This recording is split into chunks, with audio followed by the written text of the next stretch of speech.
My name is Richard Cumley. I'm an illustrator, writer, best known for Captain Canuck. Well, I started Captain Canuck in 1975. I started working on it in late 1974. I worked as a commercial artist. I was doing portraits. I was working as a graphic designer. I did fashion styling for a while. And then I met Ron Leishman. And Ron was the one who really got me going on this. He said there should be a Canadian superhero and there should be a comic book series.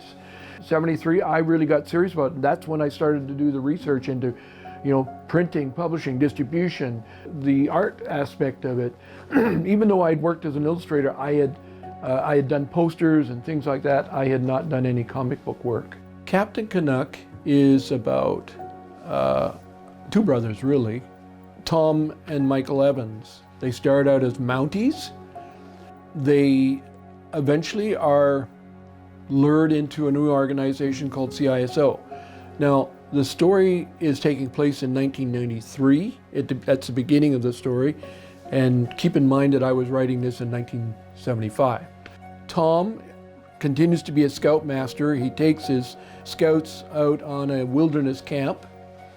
And while they're asleep, aliens come along, and like aliens tend to do, they wanted to examine the species.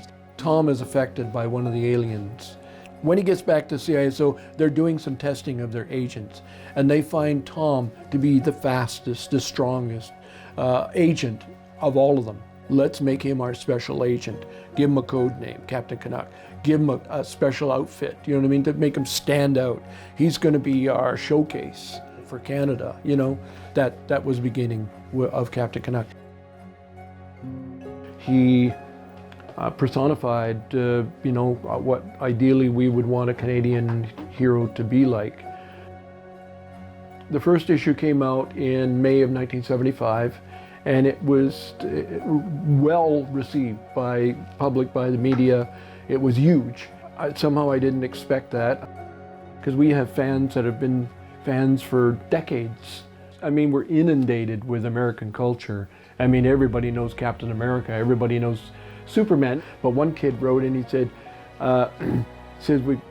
now that we've got our own superhero and our own baseball team, that was the Montreal Expos, now it feels like we've got a real country. It's like we need certain things in our culture, in the landscape, to make it feel like we were complete.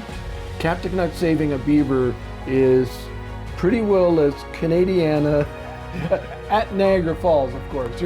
That's about you can't get more Canadian than that. We've been in Paris 3.5 years. We wanted to be close to Cambridge because 3 of our 8 children live in Cambridge. Lots of beautiful places in this area. We're talking all the way from Bruford to St. George. My wife and I walk every day, and often we'll go for 2 hours even, and we kind of judge areas by the walkability and what we can see when we go for walks. And of course, we've got lots here. We like all that stuff.